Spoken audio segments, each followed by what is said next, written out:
Hey guys! Today we're diving into another truly horrifying case.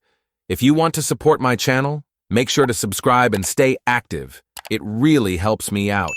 I'd be super grateful for that. Let's get started. In the summer of 2024, a quiet coastal town on the east coast of the US found itself thrust into the spotlight by a crime that would shake its residents for months. A young woman lost her life in broad daylight, her final calls filled with panic and despair. Law enforcement launched a manhunt for a man with a clouded past.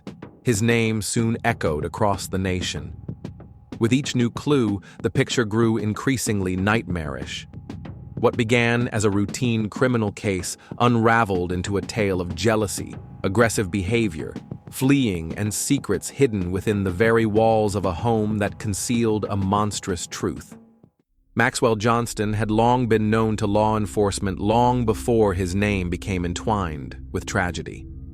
Raised in a troubled environment, he became involved early on in street conflicts. As a teen, he joined the notorious Bloods street crew, known across the U.S. for their violence and deep ties to the trade of forbidden substances. For Maxwell, this group offered a source of belonging and a descent from which there was no return. By age 20, Maxwell struggled with addiction and made his living through the illegal dealing of forbidden substances. His criminal record, preserved in police files, was peppered with incidents tied to such activity. Between 2009 and 2015, he was arrested 4 separate times, each stint ending with his release, only to return more hardened and confident than before. His final conviction carried a sentence of 8 years behind bars, the harshest of them all. While incarcerated, Maxwell learned how to endure a brutal prison system, which only hardened his already aggressive demeanor. He was released on parole in 2022, but nothing had changed. The following year, he violated the terms of his release and found himself back behind bars. When he was released again in 2023, he slipped back into his old circle, fully transformed into someone dangerous and unpredictable. His paranoia intensified. He saw threats everywhere and treated any resistance as a provocation. Women who crossed his path faced a particular danger, as his urge for control often escalated into physical aggression. Gabriela Caroleo's path, however, had been completely different. Born and raised in New Jersey, she endured domestic aggression from a young age. Her father terrorized the household, instilling a climate of fear. Her sister Anna was her only anchor. Together, they learned to endure the father's eruptions, finding solace in each other's presence. That shared experience of pain forged a bond so strong that it became their most steadfast friendship. As Gabriela grew older, she refused to let her past break her spirit. To those around her, she was known as a bright, witty young woman with a sharp sense of humor. She had the ability to fill a room with laughter, loved joking around, and stood by her friends. Her style blended modern urban vibes with self-reliance, piercings, tattoos, streetwear, and a music taste that ranged from rap and R&B to country. Above all, she had a passion for Nike sneakers, especially Air Jordans, which were her absolute favorites. The most important person in Gabriela's life was her young son Calvin, born in 2021. She was raising him on her own, but never felt truly alone. Her mother and sister were always by her side. Gabriela worked hard to balance her job and parenting, making sure Calvin grew up surrounded by warmth and care. Despite the challenges, she remained the heart of the family, full of energy and joy. These two lives were never meant to intersect. Maxwell, whose life was marked by aggressive behavior and crime, and Gabriela, striving to build a peaceful, stable life for herself and her son, came from completely different worlds. Their meeting would become a tragic collision between chaos and calm. He was seeking power and control. She longed for love and peace. That contrast would ultimately shape the devastating events to come. Gabriella and Maxwell met in 2023, not long after Johnston was released from custody. Their encounter wasn't the result of mutual friends or a long-standing connection. He entered her life unexpectedly, and things progressed quickly. At first, it seemed like a casual fling. Maxwell's charisma, smooth talk, and air of confidence created a false sense of attraction. Gabriella, someone who naturally trusted others and looked for the good in people, agreed to spend time with him. But the relationship was brief and unstable. Signs of hostility and aggression appeared within the first few weeks. Maxwell, who was used to having the upper hand, demanded control and took any disagreement as a personal insult. He didn't know how to let go and couldn't accept someone else's choices. For Gabriella, who valued her independence, it became a painful experience. The relationship ended quickly, but the story didn't. After their breakup, Johnston didn't back off. He began to pressure her, calling, messaging, and even showing signs of surveillance. Every attempt she made to distance herself was taken by him as a challenge. His behavior revealed the same paranoia that had once terrified even his own family. He saw threats where there were none, blaming Gabriella for the fears that haunted him. What made things even more concerning was that the aggression had begun before the breakup was final. During their short time together, Maxwell had already raised his hand against her more than once. Gabriella understood how dangerous he was. She had seen his violent outbursts firsthand. So when he turned their breakup into a reason to make threats, her fear was very real. By the summer of 2024, that fear had reached its peak. In June, just days before the tragic events, Gabriella confided in her loved ones, telling them plainly that she feared for her life. Her family already knew about his criminal background, but even they couldn't imagine how serious things would become. To her mother and sister, one thing was clear. Gabriella wasn't the type to exaggerate. If she said she was in danger, then something was truly wrong. Despite her family's pleas to be cautious, she couldn't fully escape his attention. Maxwell always found ways to make his presence known, doing just enough to instill fear and remind her he still held power. Gabriella told her family that he wouldn't leave her alone and that every time he showed up, it felt like a threat. That morning in New Jersey started out like any typical summer day. The sun was already high, the heat could be felt early, and the streets were filled with people going about their routines. For Gabriella Caroleo, there was nothing unusual. She was walking down the street, approaching an intersection, when a white Honda Pilot suddenly pulled up in front of her. Behind the wheel was Maxwell Johnston, her worst fear. He stepped out of the vehicle and immediately became aggressive. There was no attempt at conversation. His actions were entirely focused on intimidation and physical confrontation. Johnston attacked her right there in broad daylight. Gabriella, realizing the danger she was in, managed to grab her phone and called her mother first. The only words that came through the receiver were, "He attacked me. Call the police." Those were the last words her mother ever heard from her. Minutes later, her mother tried to call back, but all she could hear was shouting. It was Johnston's voice, and the rage in it came through loud and clear. Gabriella didn't have a chance to get away, and the attack escalated into a fatal act. Her next call was made to emergency services. The operator heard that a weapon had been used against her. Then came the sound of a gunshot.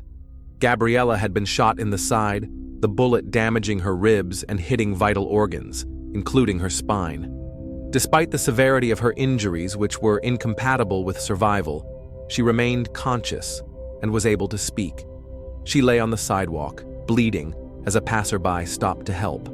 In those final moments, she told him the name of her attacker and gave a detailed description of his vehicle, its color, and license plate number. First responders arrived quickly and assessed her condition as critical. To save time, they decided to airlift her. Gabriella was flown to the nearest major medical center, where trauma teams performed emergency procedures, stopping the bleeding, trying to restore her breathing, and stabilizing her heart. Everything possible under those circumstances was done. However, despite their efforts, the injuries were too severe. Later that same evening, doctors delivered the heartbreaking news to her family. Gabriella Caroleo had passed away. The official cause was a gunshot wound with extensive internal damage. Gabriella's death was the result of several converging factors: Johnston's relentless behavior, the limited time for law enforcement to intervene, and the inability to protect her when she needed it most. The date, June 27, 2024, remains seared into her family's memory as the day her fears were tragically confirmed.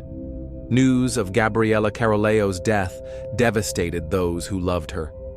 Her mother couldn't grasp the reality that the daughter she'd spoken to that very morning on the phone would never come home again. Her sister Anna, who had shared every hardship with Gabriella since childhood, was left without the person closest to her. But the most profound impact was felt by 3-year-old Calvin. He lost the woman who had been his primary source of love and care. He was too young to understand the full weight of what had happened, but the adults around him knew exactly what her absence meant. His life would now move forward without the one person who mattered to him more than anyone else. While Gabriella's loved ones were preparing for her funeral, the case took an unexpected turn. Maxwell Johnston's parents voluntarily came forward to speak with the police. His mother had begun to suspect that her son was involved in the crime and explained that his behavior had recently become deeply concerning.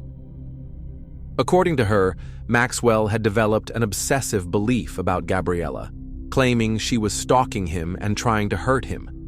His family knew these claims didn't reflect reality, but they couldn't ignore the state of his mental health. On the day of the incident, his mother spoke to him by phone. The conversation struck her as disturbing. He kept repeating that he didn't want to go back to prison, and his speech was erratic and anxious. After that call, they lost contact with him. His father also confirmed that Maxwell had been acting irrationally and said things that sounded like a final goodbye. Gabriella's funeral was the most painful moment for her family. It was a day where grief mixed with a deep sense of helplessness. Attending the ceremony were not only friends and relatives, but also law enforcement officers. Their presence was meant to ensure the safety of the family, because the person responsible was still at large.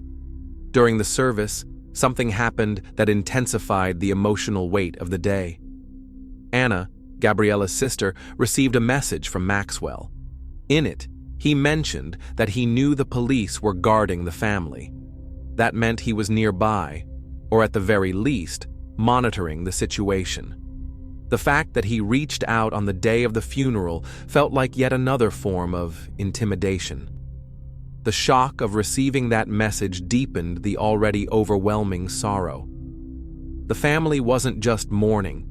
They were forced to face the reality that the man responsible was still free and still interfering in their lives. After Gabriella Caroleo's passing, authorities immediately focused their efforts on locating Maxwell Johnston. Gabriella herself had named him before she lost consciousness, leaving no doubt about his involvement.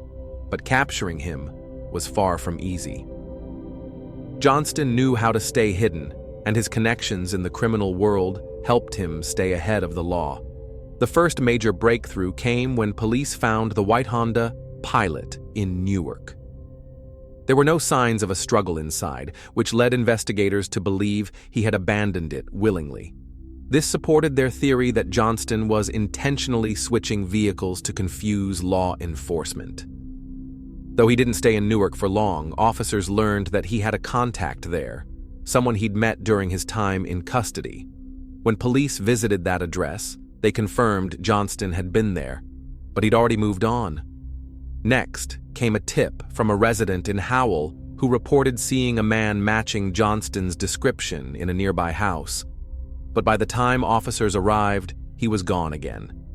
This scenario would repeat itself several times. Police would receive leads, but Johnston managed to stay one step ahead, constantly relocating and relying on people from his past. A clearer picture began to emerge.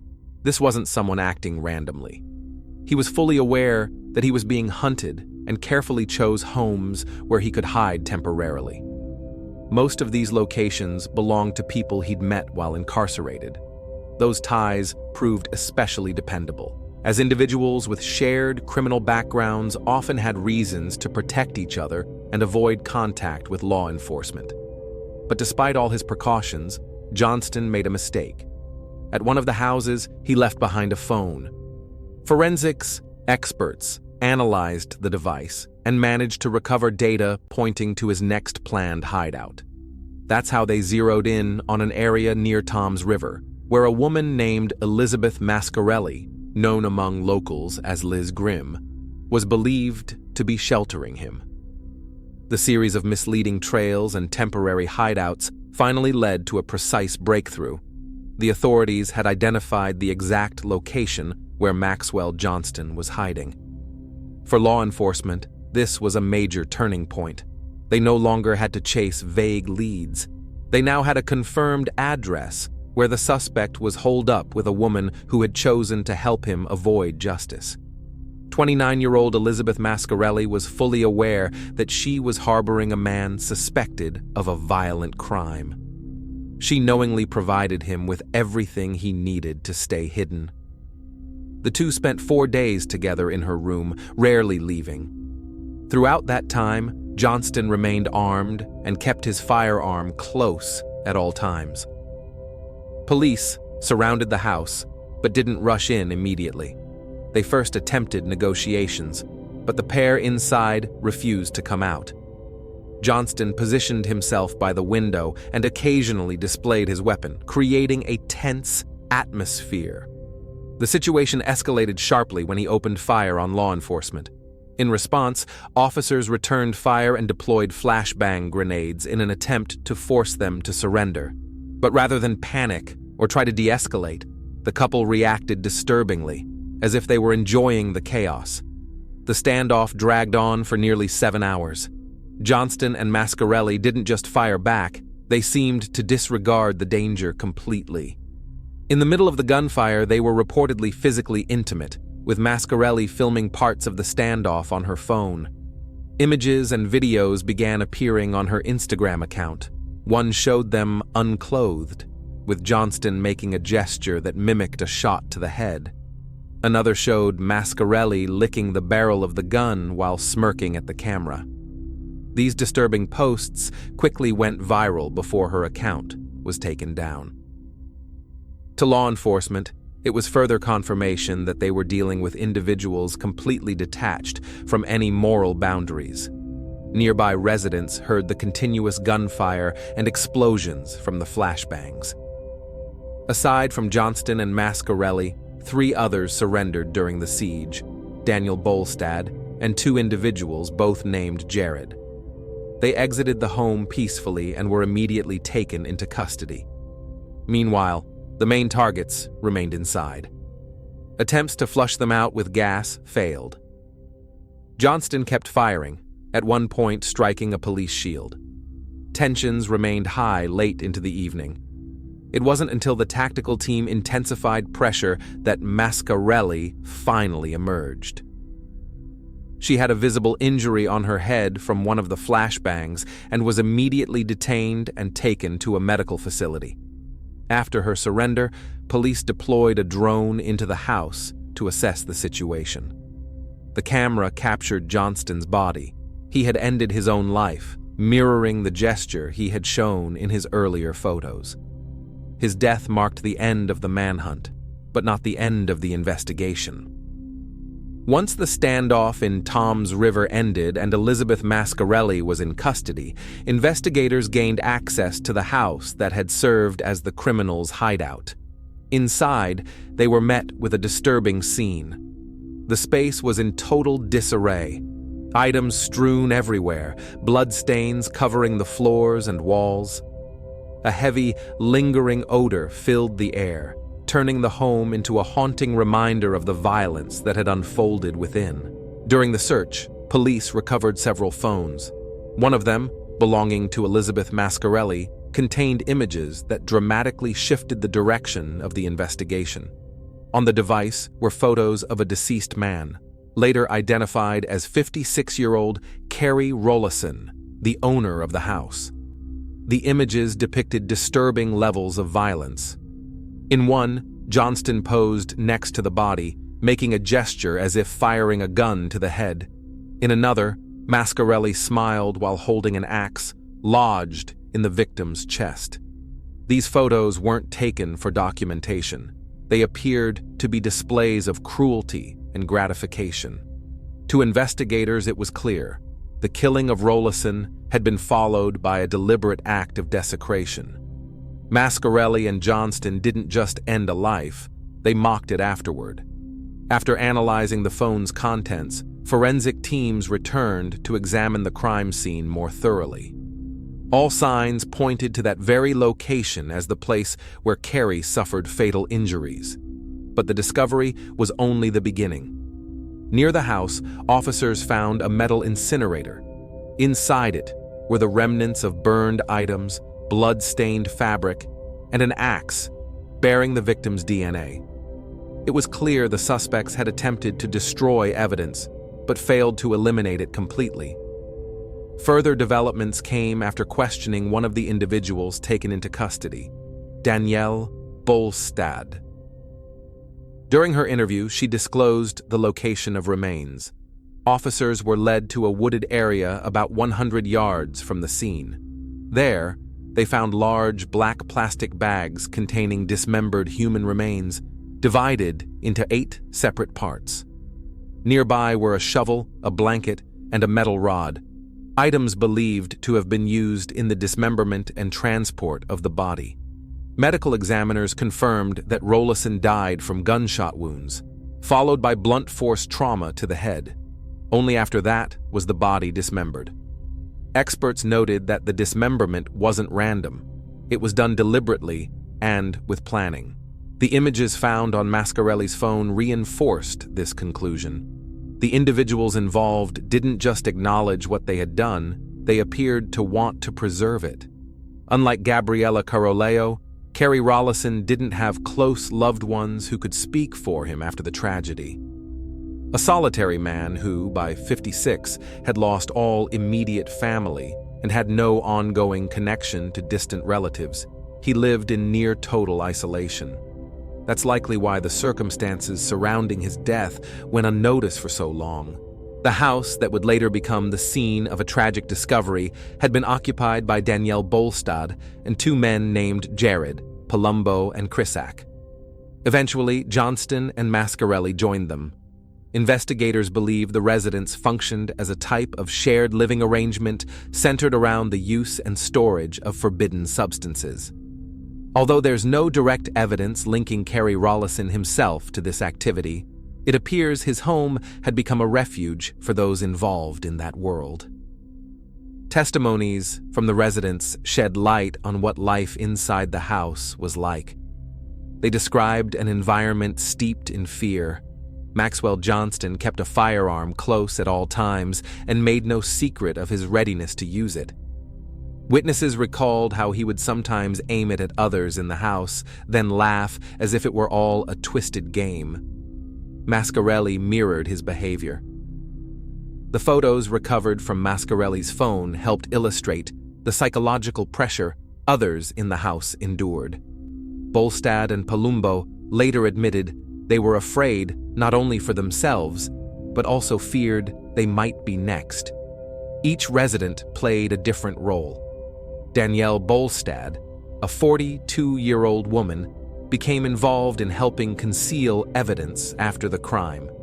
Jared Palumbo, 36, chose to cooperate with investigators and gave a detailed account of what had happened.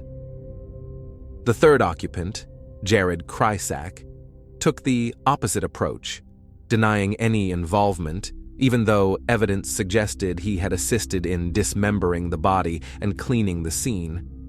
Kerry himself was not viewed as a threat by neighbors.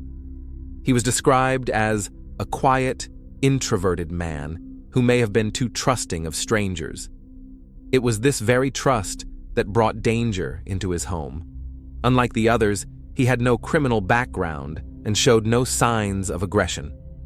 The fear described by the others wasn't an exaggeration. There was an atmosphere of constant surveillance in the house.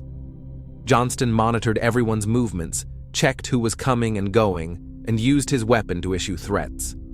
For Bolstad and Palumbo, this created a paralyzing sense of control, and they later explained that it was the main reason they hadn't reached out to law enforcement sooner.